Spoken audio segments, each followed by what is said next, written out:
This is Dolany TV, ladies and gentlemen. Welcome to another Sunday edition of Edmonton Oilers discussion here on the channel. Good morning, I should rather say, as we're going to get going. Obviously, it's November 3rd. Wow, okay, that's how quick this month's already gone. It's November 3rd. And, well, ladies and gentlemen, we're finding ourselves just over a month into hockey season. That means our prospects have started their hockey seasons in full swing, and things are looking good for them as well. And what I want to do right now is I've done one update kind of on the 2019 draft picks and how they were doing to their point of the season. And you know what, realistically that's good, but obviously I'm fine leaving them for today to go talk about the Bakersfield Condors again. Yeah, you see that jersey hanging up there for a reason. I'm not sitting here talking to all Oilers all the time. When it comes to the big club, I am going to talk about the farm club. And here's what we're going to do today: is we're going to go review kind of the stats about the Bakersfield Condors thus far, because what you kind of need to know is we have several key guys from our draft picks from, say, the past 2 to 5 years down there. And there's a lot of guys that really are starting to turn corners for us, that we really need to turn corners for us. So I was going to do this last night, and then I'm sitting there, I'm like, well, Bakersfield plays tonight. It'd be pretty silly to put up a video 2 hours before game time, and then by the time the game's over, have it out of date, because I had a strong feeling the Bakersfield Condors were going to do something last night. And I mean, I think reading off the reaction and excitement from subscriber Sam, it should have been very well warranted that I had that feeling. So they did. The Condors had a great little game last night, and, well, you know what? Seriously, we just need to sit back and admire what our young kids are doing down there in Bakersfield. So, you know what? A 4-1 win over the Ontario Reign. I was trying to remember. I couldn't remember if it was 5-1, 4-1. It was a long night last night. Kind of crashed out on the couch, half sitting up. So never a good time when kind of deal, right? So let me. I don't know what's going on with my white screen here, but let me just kind of recap what's happened for the Bakersfield Condors so far here, ladies and gentlemen. As they started opening night with a 2-1 win, lost 3-2 with the Ontario Reign in overtime, then fell 4-3 to the San Jose Barracuda, won 6-2 over the Stockton Heat, lost 4-3 to Stockton, lost 2-1 to Ontario, won 3-2 in a shootout over Stockton, lost 6-3 to Stockton, lost 5-0 to San Jose the next week, and then the past two wins: a 3-2 overtime win against Ontario, which I believe it was Brad Malone with the game-winning goal, and then, of course, the 4-1 win, in which, well, the Oilers prospects kind of stepped up, that being Evan Bouchard and Tyler Benson. So let's get to kind of what this deal is with the AHL Farm Club, as Tyler Benson, after last night's performance, now has 9 points in 11 games played for the Condors, one power play goal and, 0.82 points per game on 22 shots. Not too bad for Tyler Benson so far, so we'll look forward to him continuing to improve his season. Obviously, you know how I'm kind of harping on the shooting percentage. Guy like Tyler Benson, though, what we learned last year, isn't a sniper per se as much as a playmaker, so we'll see what he features the rest of the way home. Obviously, a guy I think a lot of you have pegged to get a promotion at some point this season. And then you've got Josh Curry in there as well, who has 5 goals, 8 assists, or 8 points for 3 assists.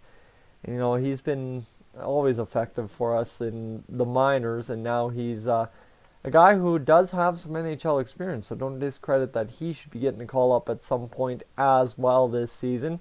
Then right below him is Brad Malone, who's got 8 points in 10 games.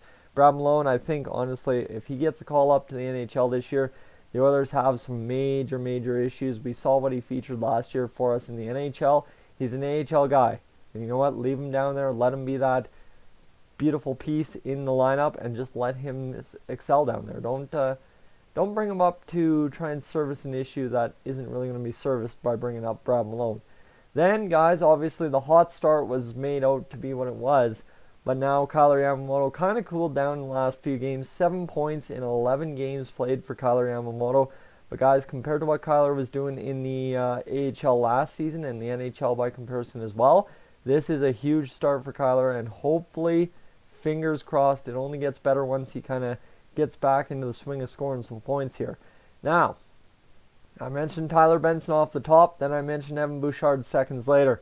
Evan Bouchard, what is he? 5th leading scorer on this Bakersfield Condors team, tied with Kyler Yamamoto and Caleb Jones. So Evan Bouchard in his first full pro season, absolutely going up there, lighting it up. 7 points, 3 goals, 4 assists. So you know what? The Bouch bombs are coming in from the point quite often for the Bakersfield Condors through 11 games, and that's good to see. And then you've got Caleb Jones, my boy, my guy that I'm very excited to hopefully see get up to the NHL should we trade Chris Russell. And that's Caleb Jones with 2 goals, 5 assists, and 7 points on the year. Then you've got Joe Gambardella in there with 6.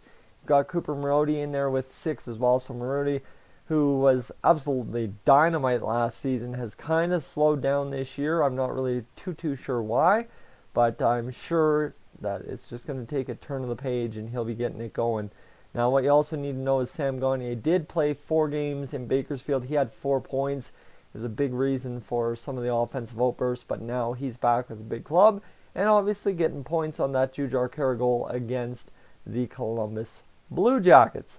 Now, ladies and gentlemen, the other guy that we're really, I haven't heard any concern about, which is good, is Ryan McLeod, who's got 4 points in 11 games played. Based on the depth chart, he's like the 3rd line, 4th line center, so we don't need to worry about Ryan McLeod not performing too well, because you know what, he's just got to find his role in the lineup, and once we kind of see where the Oilers are going to be after all these injury problems, right, to Josh Archibald, Joakim Nygard, we get guys back figured out, do we trade Sam Gagner, that kind of deal.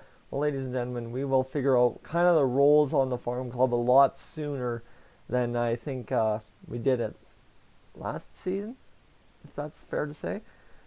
So now you've got Luke Esposito in there as well with 4 points, or 3 points, pardon me, so that's good for him. And then you've got Colby Cave, who had the 3 points in 6 games played. Colby Cave came up and scored a goal for us last night in his first game back. So, well, ladies and gentlemen, we're not complaining about Colby Cave's little boost of confidence. Obviously, that went along with the knockout down there as well. So it was quite a star-studded affair to have Colby Cave down there in the Bakersfield Condors organization and kind of get his confidence back, and a really well-executed plan by Ken Holland and Keith Gretzky on that front, I must say. Now you've got William Legason, who, well, ladies and gentlemen, 2 points in 4 games. Remember, William Legason's been up with the NHL club most of the year, to be honest with you. He's just been sitting on the bench as the 7th defenseman all the time, or in the press box, I guess you could say. So it's good to see he's got points, and of course he got his first goal back, I believe, in the OT win the other night. Now Gaetan Haas spent some time down there as well. He had 1 assist so far through 2 games. Akabellis, he's got 1 assist in 3 games, and then Logan Day's returned to action, 1 assist in 5 games. So Logan Day, guys, he started the year on opening season injured reserve, so it'll be kind of interesting to see where Logan Day factors into the Bakersfield Condors defense this year, considering he is on an NHL contract. So you have to keep that in mind, ladies and gentlemen.